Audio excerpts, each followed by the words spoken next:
नमस्कार। हम हिंदी के सीरीज़ में यूपीपी और रेडियो ऑपरेटर के लिए पढ़ रहे हैं। अगर आप चैनल पर नए हैं तो इसको सब्सक्राइब कर लीजिएगा। यह प्रैक्टिस सेट है। चलिए स्टार्ट करते हैं। पहला प्रश्न है कि तुलसी की भक्ति भावना किस प्रकार की थी। आपको बताना है कि तुलसी की भक्ति भावना किस प्रकार की थी। तो यह दास्य भाव की थी, घृणा भाव की थी, प्रेम भाव की थी या सखा भाव की थी। तो देखिए, तुलसी की भक्ति भावना जो है वो दास्य भाव की थी। वे स्वयं को सेवक और प्रभु श्री राम को स्वामी मानते थे। नेक्स्ट क्वेश्चन है, किन्नर देश में यात्रा संस्क्रमण के लेखक कौन हैं। तो किन्नर देश में यात्रा संस्क्रमण के लेखक हैं राहुल सांक्रात्यायन, माखनलाल चतुर्वेदी, भगवती चरण वर्मा या सुमित्रा नंदन पंत। तो देखिए, वो है राहुल सांक्रात्यायन। ऑप्शन ए सही है।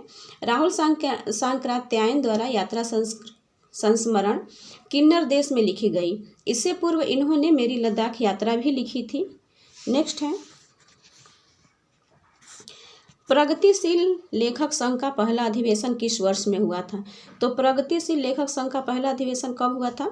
सन 1938 में, 1936 में, 1943 में या 1954 में। तो देखिए, यह हुआ था 1936 में। ऑप्शन बी सही है। 1936 में प्रगतिशील लेखक संघ का पहला अधिवेशन हुआ था। देखिए, प्रगतिशील लेखक संघ का यह संस्था जो है वो पेरिस की है और इसका प्रथम अधिवेशन 1935 में हुआ था पेरिस में। और यहीं पर भारतीयों में से कुछ समाजवादी विचारधारा वालों ने भारतीय प्रगतिशील लेखक संघ की स्थापना की, जिसमें मुल्कराज आनंद और सज्जाद जाहिर शामिल थे। वर्ष 1936 में सज्जाद जाहिर और मुल्कराज आनंद के प्रयत्नों से भारत में भी इस संस्था की शाखा खुली और प्रेमचंद्र की अध्यक्षता में लखनऊ में इसका प्रथम अधिवेशन हुआ। तो किसकी अध्यक्षता में हुआ। तो प्रेमचंद्र की अध्यक्षता में हुआ। और प्रथम बार यह कहाँ हुआ था। तो यह पेरिस में हुआ था 1935 में और भारत में 1936 में हुआ प्रेमचंद्र की अध्यक्षता में। नेक्स्ट है, दिए गए विकल्पों में से कोढ़ में खाज होना इस मुहावरे के अर्थ को दर्शाता सही विकल्प कौन सा है। तो सही विकल्प बताना है इसमें। तो पहला है कि किसी बीमार व्यक्ति को अन्य बीमारी होना। ऑप्शन बी है कि दुख पर और दुख होना। ऑप्शन सी है समस्याओं में कमी होना और ऑप्शन डी है समस्याओं का समाधान हेतु साधनों का अभाव। तो ये बताना है कि कोढ़ में खाज होना इसका अर्थ क्या है। तो इसका अर्थ है दुख पर और दुख होना। ऑप्शन बी सही है। कोढ़ में खाज होना मुहावरे का अर्थ एक मुसीबत के चलते दूसरी मुसीबत का आ जाना है और इस दुख पर और दुख होना ये भी है। नेक्स्ट है, दिए गए विकल्पों में से सही का चयन कर रिक्त स्थानों को भरें। तो इन विकल्पों में से सही का चयन करके रिक्त स्थान की पूर्ति करना है। शरीर की सुंदरता खाली स्थान है उसका चेहरा और चेहरे की सुंदरता खाली स्थान है उसकी आंखें। तो देखिए, इसमें जो सही है वो है कि शरीर की सुंदरता होता है और उसका चेहरा और चेहरे की सुंदरता होती है उसकी आंखें। तो होता और होती किस में मिल रहा है। तो ऑप्शन ए में मिल रहा है। ऑप्शन ए सही है। नेक्स्ट है, इसमें मामा का बहुवचन बताना है। तो मामा का बहुवचन क्या होगा। मामा होगा, मामा वर्ग होगा, मामा गण होगा या मामा लोग होगा। तो मामा का बहुवचन मामा ही होता है। ऑप्शन ए सही है। नेक्स्ट है, दिए गए विकल्पों में से सही का चयन कर रिक्त स्थानों को भरें। तो इसमें जो विकल्प है कि विश्व में 5 व्यक्तियों में से 4 व्यक्ति विकास खाली स्थान देश में रहते हैं। तो इसमें भरना है। तो इसमें देखिए, विश्व में प्रत्येक 5 व्यक्तियों में से 4 व्यक्ति विकासशील देश में रहते हैं। तो प्रत्येक और शील का ऑप्शन किस में मिल रहा है। तो ऑप्शन डी में मिल रहा है। ऑप्शन डी सही है। नेक्स्ट है, दिए गए विकल्पों में से नम्रता का समानार्थी शब्द कौन सा है। तो इसमें नम्रता का समानार्थी शब्द बताना है। तो नम्रता का समानार्थी कौन सा है। ऑप्शन ए में है कि मुलायम, ऑप्शन बी में है अभद्रता, ऑप्शन सी में है साधारण और ऑप्शन डी में है विनीत। तो इसमें कौन सा नम्रता का समानार्थी है। तो वो है विनीत। ऑप्शन डी सही है। नम्रता का समानार्थी विनीत होता है। नेक्स्ट है, एक लड़का जा रहा है इस वाक्य में विशेषण पहचानिए। तो इसमें विशेषण बताना है। ऑप्शन ए में है समुदायवाचक, गणवाचक, आवृत्तिवाचक या क्रमवाचक। तो देखिए एक लड़का जा रहा है, इसमें गणवाचक विशेषण है, ऑप्शन बी सही है। इस वाक्य में गणवाचक विशेषण है और संख्यावाचक विशेषण के दो भेद होते हैं, एक निश्चित संख्यावाचक और एक अनिश्चित संख्यावाचक। निश्चित संख्यावाचक के 4 भेदों में से एक भेद गणवाचक विशेषण है, जिसमें गिनती का बोध होता है, इसलिए इसमें गिनती का बोध हो रहा है, इसलिए इसमें गणवाचक विशेषण है। नेक्स्ट है,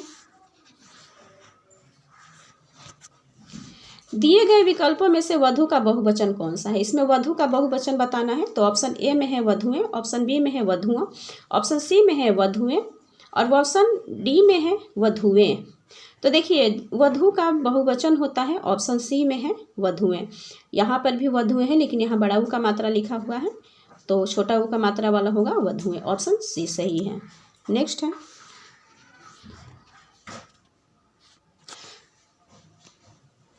जहाँ जड़ पर चेतन का आरोप हो वहाँ खाली स्थान अलंकार होता है। तो वहाँ कौन सा अलंकार होता है, वहाँ उपमा होता है, मानवीकरण होता है, अनुप्रास होता है या श्लेष होता है। तो देखिए जहाँ जड़ पर चेतन का आरोप हो वहाँ पर मानवीकरण अलंकार होगा, ऑप्शन बी सही है।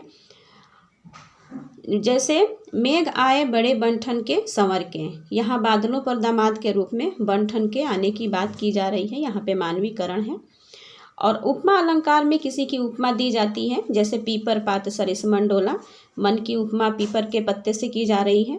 अनुप्रास में वर्णों की आवृत्ति बार बार होती है, जैसे 2 या 2 से अधिक वर्णों की आवृत्ति हो, वहाँ पे अनुप्रास अलंकार होता है। और श्लेष अलंकार का अर्थ है चिपका हुआ होना, अर्थात एक ही शब्द हो परंतु उसके अर्थ अलग अलग हो, जैसे सुब्रन को खोजत फिरे कवि व्यभिचारी चोर, ये श्लेष अलंकार है। तो इसमें होगा मानवीकरण, ऑप्शन बी सही है। नेक्स्ट है,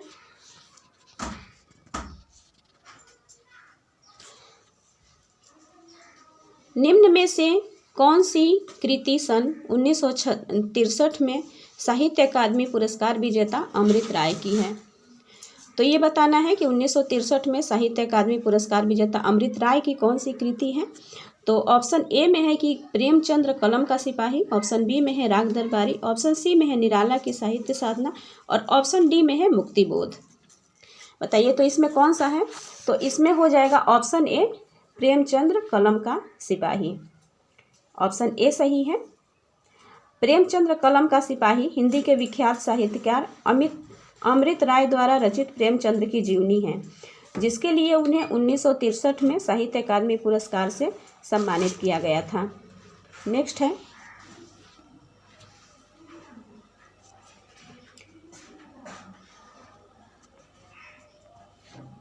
दिए गए विकल्पों में से सही का चयन कर रिक्त स्थानों को भरें।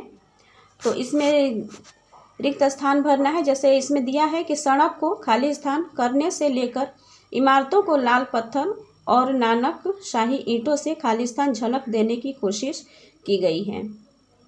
तो इसमें बताना है कि ऑप्शन ए में है चमचमा और आधुनिक, ऑप्शन बी में है चौड़ा और विरासती, ऑप्शन सी में है ठीक और सुंदर और ऑप्शन डी में है साफ और पसंदीदा।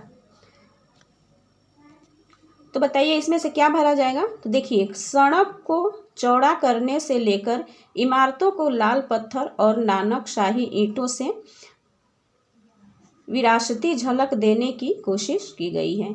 तो चौड़ा और विरासती किस ऑप्शन में मिल रहा है, ऑप्शन बी में, ऑप्शन बी सही हो जाएगा।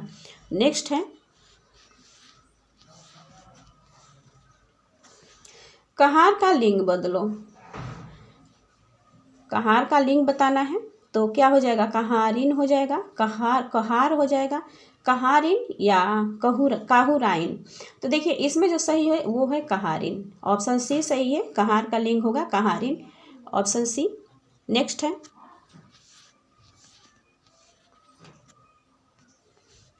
पृथ्वीराज रासो किस कवि की रचना है। आपको बताना है कि पृथ्वीराज रासो किस कवि की रचना है। तो ऑप्शन ए में है जगनिक, ऑप्शन बी में है सारंगधर और ऑप्शन सी में है चंदर बरदाई और ऑप्शन डी में है नरपति नाल। तो देखिए चंदर बरदाई नहीं होता है, चंद बरदाई होता है। यहाँ लिखावट में थोड़ा सा मिस्टेक हो गया है। तो और इसका पृथ्वीराज रासो के जो कवि हैं वो चंद बरदाई ही हैं, ऑप्शन सी सही है। पृथ्वीराज रासो हिंदी का प्रथम महाकाव्य माना जाता है। इसके रचयिता पृथ्वीराज चौहान के दरबारी कवि चंद बरदाई थे। इस रचना में पृथ्वीराज चौहान की वीरता का वर्णन किया गया है।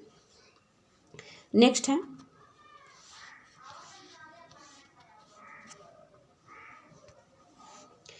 कहे कवि बेनी बेनी ब्याल की चतुराई लीनी, इनमें कौन से अलंकार का प्रयोग हुआ है? तो ये बताना है। तो इसमें कौन से अलंकार का प्रयोग हुआ है? रूपक अलंकार या यमक अलंकार का, नियुक्ति अलंकार का या उपमा अलंकार का? तो कहे कवि बेनी ब्याल की चुराई लीनी, इसमें जो है इसमें यमक अलंकार का प्रयोग हुआ है, ऑप्शन बी सही है। देखिए इसमें जो बेनी है तो बेनी बेनी दिया है, तो एक बेनी जो है वो बेनी मतलब चोटी होता है, दूसरी वाली बेनी, और पहली वाली जो बेनी है वो कवि हैं राम वृक्ष बेनीपुरी उनका पूरा नाम है। तो ये कवि से रिलेट कर रहा है और ये बेनी मतलब चोटी, इसलिए यहाँ पे यमक अलंकार है। प्रश्न थोड़ा कठिन है। जब काव्य में कोई शब्द एक से अधिक बार आता है तो वहाँ पर उसका अर्थ भिन्न भिन्न होता है, तो वहाँ यमक अलंकार होता है। नेक्स्ट है,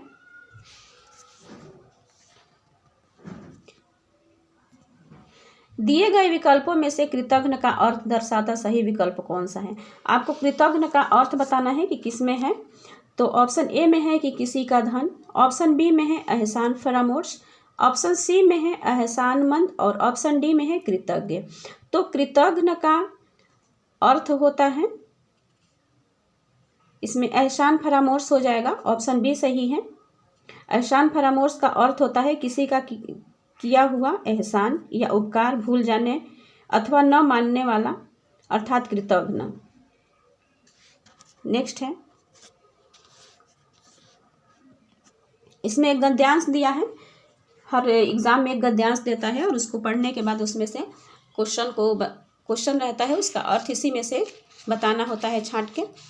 तो इसमें उसका सारे क्वेश्चन का आंसर जो है इसमें मिल जाता है। तो गद्यांश को पहले हम पढ़ेंगे। सीवी रमन भारत के प्रसिद्ध वैज्ञानिक थे। वे बचपन से ही शरीर के दुबले पतले थे, किंतु बुद्धि के धनी थे। अस्वस्थता के कारण वे विदेश न जा सके, पर इन्होंने अपनी प्रतिभा से साबित कर दिया कि यदि प्रतिभा हो तो विदेश जाकर पढ़ने की आवश्यकता नहीं है। इन्होंने कोलकाता के साइंस कॉलेज में प्राध्यापक के पद पर कार्य किया। यद्यपि इस पद के लिए विदेशी प्रमाण पत्र आवश्यक था, इस पर इनकी योग्यता पर मुग्ध होकर उपकुलपति ने इन्हें छूट दे दी। इन्होंने नए नए प्रयोग किए। प्रकाश किरणों पर इनका शोध कार्य रमन प्रभाव के नाम से विख्यात हुआ, जिस पर इन्हें नोबेल पुरस्कार भी मिला। तो ये था गद्यांश, और इसमें से प्रश्न दिया हुआ है, इसका आंसर हमें इसी गद्यांश में से ही बताना है। तो देखिए, सीवी रमन ने कोलकाता के साइंस कॉलेज में कौन सा पद ग्रहण किया? तो अभी हमने पढ़ा कि उन्होंने कौन सा पद ग्रहण किया, तो प्राध्यापक का पद ग्रहण किया, गद्यांश में दिया हुआ था। नेक्स्ट क्वेश्चन है इसी गद्यांश में से ही है। तो ये दिया हुआ है कि बुद्धि के धनी का अर्थ क्या है? बुद्धि के धनी का अर्थ बताना है। तो ऑप्शन ए में दिया है कि अमीर परिवार से, ऑप्शन बी में है अच्छी तालीम मिली थी, ऑप्शन सी में है माता पिता बुद्धिजीवी थे, और ऑप्शन डी में है प्रखर बुद्धि। तो बुद्धि के धनी का अर्थ होता है प्रखर बुद्धि, ऑप्शन डी सही है। अगला क्वेश्चन है इसी गद्यांश से ही है कि शोध का अर्थ क्या है? शोध का अर्थ पूछ रहा है, शोध का अर्थ बताना है। तो शोध का अर्थ होता है महत्वपूर्ण, अनुसंधान, विज्ञान या शूरवीर। तो बताइए शोध का क्या अर्थ होता है? तो उसका अर्थ होता है अनुसंधान, ऑप्शन बी सही है। नेक्स्ट है,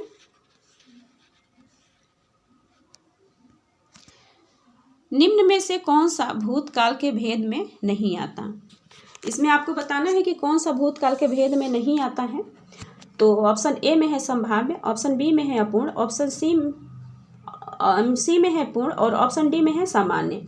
तो देखिए, भूतकाल के 6 भेद होते हैं: सामान्य, आसन्न, पूर्ण, अपूर्ण, संदिग्ध तथा हेतुमद। अब बताइए इसमें कौन सा नहीं है? तो इसमें जो है संभाव्य, वो भविष्य काल और वर्तमान काल का भेद है, तो संभाव्य नहीं है। पूर्ण, अपूर्ण और सामान्य, ये तीनों भूतकाल के भेद हैं। नेक्स्ट है,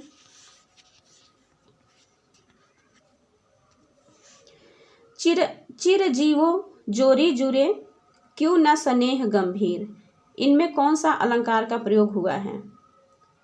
तो चिरजीवो जोरी जुरे क्यों न स्नेह गंभीर, इसमें बताइए उपमान का प्रयोग हुआ है, उपमेय का हुआ है, श्लेष का हुआ है या अनुप्रेक्षा का हुआ है? बताइए कौन सा अलंकार का प्रयोग हुआ है? तो देखिए इसमें जिस अलंकार का प्रयोग हुआ है उसमें श्लेष अलंकार का प्रयोग हुआ है। ऑप्शन सी सही है। इसमें चिरंजीवी जोड़ी जो दिया है ये कृष्ण और बलराम दोनों के लिए दिया है और इसलिए यहाँ पे श्लेष अलंकार है। और इसका जो अगला लाइन होता है वो लाइन होता है कि वृष भानुजा वे हलधर के वीर, तो ये होता है। तो यहाँ पे केवल ये आधा इतना ही दिया है तो श्लेष अलंकार है। नेक्स्ट है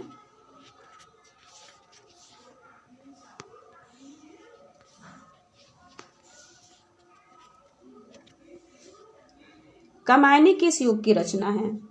ये बताना है कि कामायनी किस युग की है। तो ये प्रगतिवाद की है, प्रयोगवाद की है, रहस्यवाद की है या छायावाद की है?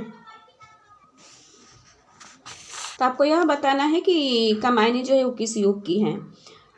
तो देखिए कामायनी जो है वो छायावाद युग की है। ऑप्शन डी सही है। इसमें कामायनी जो है वो जयशंकर प्रसाद द्वारा रचित महाकाव्य है। यह छायावाद युग की रचना है। कामायनी में कुल 15 सर्ग हैं। नेक्स्ट है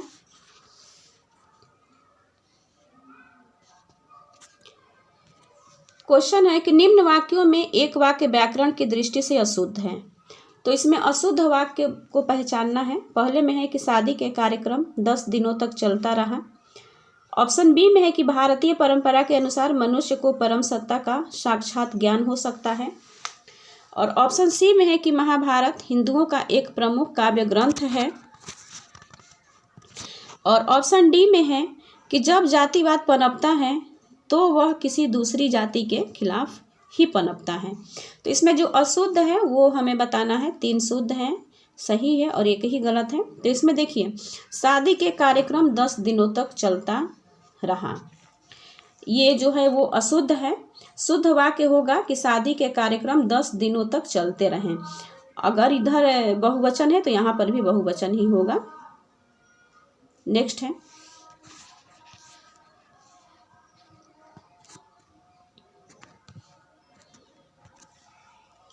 दिए गए विकल्प में से सही का चयन कर रिक्त स्थान भरें। भारत विश्व की उन प्रथम सभ्यताओं में से है जहाँ सिक्कों का विकार शुरू हुआ, प्रचलन शुरू हुआ, परिवर्तन शुरू हुआ या उलटफेर शुरू हुआ। तो इसमें जो सही है वो है ऑप्शन बी प्रचलन। भारत विश्व की उन प्रथम सभ्यताओं में से है जहाँ सिक्कों का प्रचलन शुरू हुआ। ऑप्शन बी सही है। नेक्स्ट है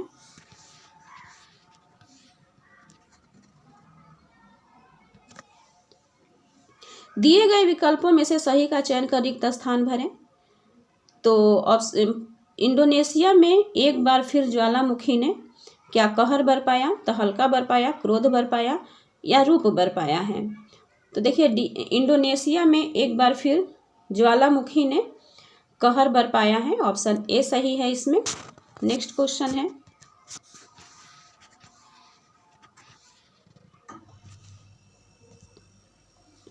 दिए गए विकल्प में से थल का विरुद्धार्थी शब्द कौन सा है? देखिए विरुद्धार्थी जो है वो विलोम, इसका अर्थ होता है विरुद्धार्थी विलोम का है। देखिए ऑप्शन शब्द बदल के दिया है क्वेश्चन को कठिन बनाने के लिए। तो विरुद्धार्थी का मतलब विलोम हुआ। तो विलोम बताना है थल का, तो क्या हो जाएगा? जल हो जाएगा, कपट हो जाएगा, वायु या भोज। तो थल का विलोम क्या हो जाता है? थल का विलोम होता है जल। ऑप्शन ए सही है। नेक्स्ट है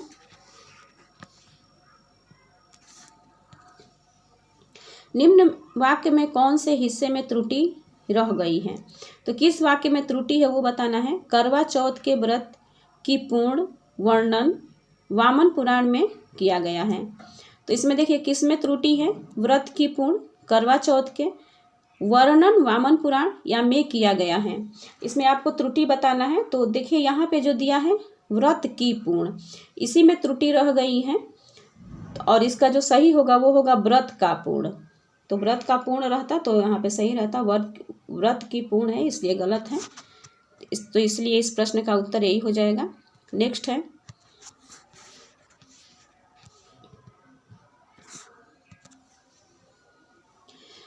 अजगर करे ना खाली स्थान, पंछी करे न काम, दास मलुका कह गए सबके दाता खाली स्थान। तो क्या भरना है ये बताना है इसमें।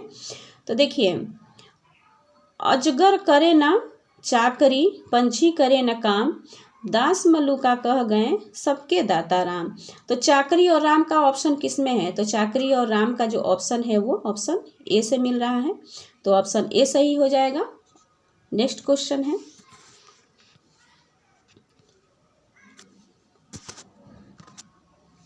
दिए गए विकल्प में से कौन सा अतुल का समानार्थी शब्द नहीं है?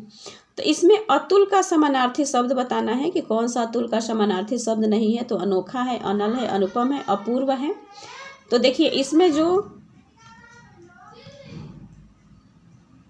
इसमें नहीं दिया है तो नहीं पे विशेष ध्यान दीजिएगा। अतुल का समानार्थी नहीं, जो नहीं है वो पूछ रहा है। तो इसमें जो नहीं है वो हो जाएगा अनल। अनल आग का समानार्थी है, आग का पर्यायवाची है।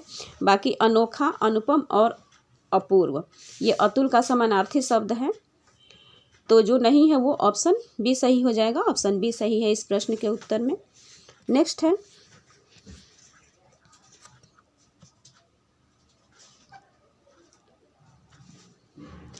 मोहन तुमसे 4 गुना काम करता है। इस वाक्य में विशेषण पहचानिए। तो मोहन तुमसे 4 गुना काम करता है, इसमें विशेषण है जो है वो बताना है। तो वो कौन सा विशेषण है? आवृत्तिवाचक है, सार्वनामिक है, परिमाण वाचक है या संकेतवाचक है? तो वो है ऑप्शन ए आवृत्तिवाचक। मोहन तुमसे 4 गुना काम करता है, इसमें आवृत्तिवाचक विशेषण है। जब एक वस्तु का दूसरी वस्तु से अधिक्य का अनुपात बताया जाता है तब आवृत्तिवाचक विशेषण होता है। नेक्स्ट है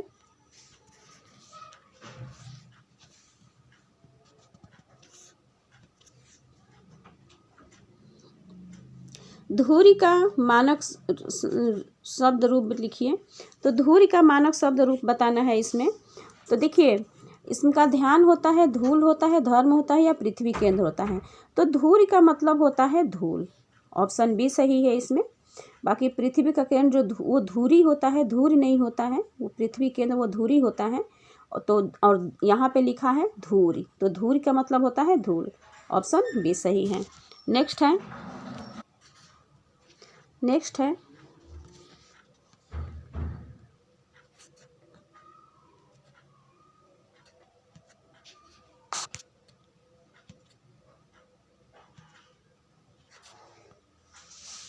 निम्न वाक्य में कौन से हिस्से में त्रुटि रह गई है?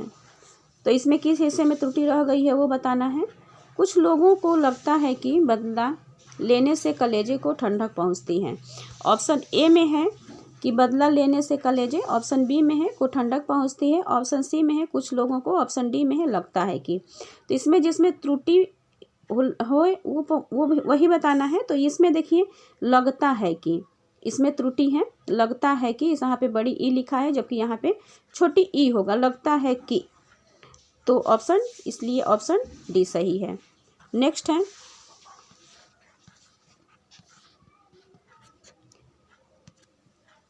दिए गए विकल्प में से लिपि का बहुवचन बताना है। तो इसमें लिपि का जो बहुवचन कौन सा है? लिपि है, लिपियां हैं, लिपियां हैं या लिपियां हैं? तो इसमें जो बहुवचन है वो है ऑप्शन डी लिपियां। इसमें लिपियां होगा, ऑप्शन डी सही है। नेक्स्ट है दिए गए विकल्पों में से उष्ण का विरुद्धार्थी। देखिए यहाँ पे विरुद्धार्थी फिर से दिया है, तो विलोम बताना है इसमें उष्ण का। तो उष्ण का विलोम कौन सा हो जाएगा? दृष्ट हो जाएगा, शीत हो जाएगा, सक्रिय हो जाएगा या उग्र हो जाएगा? तो जो उष्ण का विलोम होगा वो हो जाएगा शीत। ऑप्शन बी सही है। नेक्स्ट है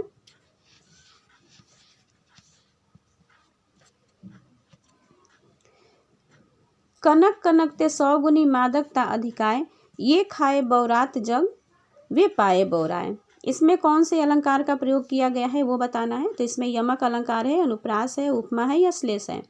तो कनक कनकते 100 गुनी इसमें है यमक अलंकार। ऑप्शन ए सही है। यहाँ पहले कनक का अर्थ धतूरा है और दूसरे का अर्थ सोना है। इस वाक्य में एक शब्द की आवृत्ति बार बार हो रही है, प्रत्येक का अर्थ जो है अलग अलग निकल रहा है, इसलिए यहाँ पर यमक अलंकार होगा।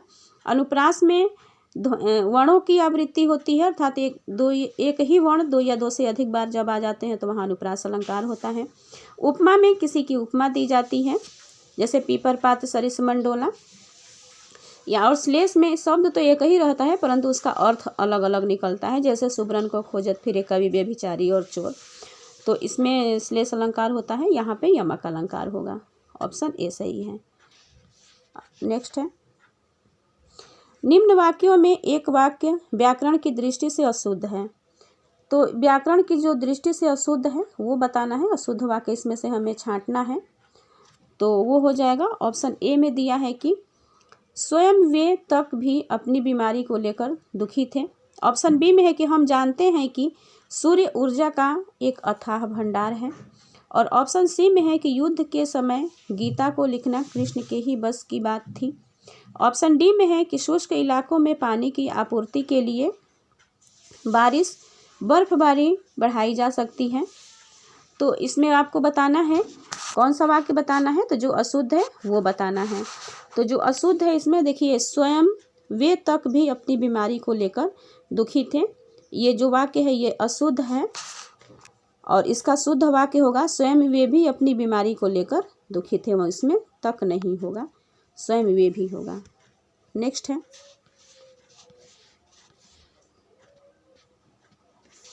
सांप को दूध पिलाना दिए गए वाक्य में इस मुहावरे का सही अर्थ का चयन करना है।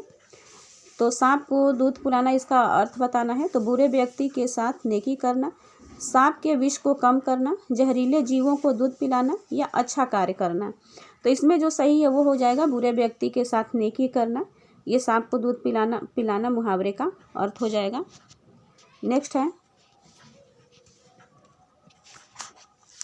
एकाकिनी का लिंग बदलें, तो एकाकिनी का लिंग बदलें, तो एकाकिनी का लिंग क्या होगा? ऑप्शन ए में है एक, ऑप्शन बी में है एकाकिन, ऑप्शन सी में है एकाकिनी और ऑप्शन डी में है एकाकी। तो देखिए एकाकी का विलोम होता है एकाकिनी, एकाकिनी का बहुवचन होता है एकाकिनी। स्त्रीलिंग लिंग है, स्त्रीलिंग होगा, तो एकाकिनी जो है वो स्त्रीलिंग है और इसका पुल्लिंग होगा एकाकी। ऑप्शन डी सही है। नेक्स्ट है,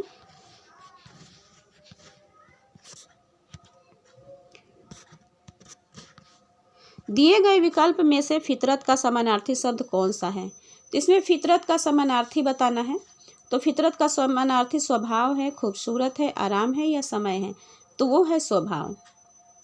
फितरत का समानार्थी स्वभाव हो जाएगा, ऑप्शन ए सही है। तो अब ये सीरीज यहीं पर ख़त्म होती है। इस वीडियो को अगर देख रहे हैं तो लाइक ज़रूर करिएगा, इस चैनल पर नए हैं तो सब्सक्राइब कर लीजिएगा ताकि आने वाली हर वीडियो आप तक सबसे पहले पहुँचे। धन्यवाद।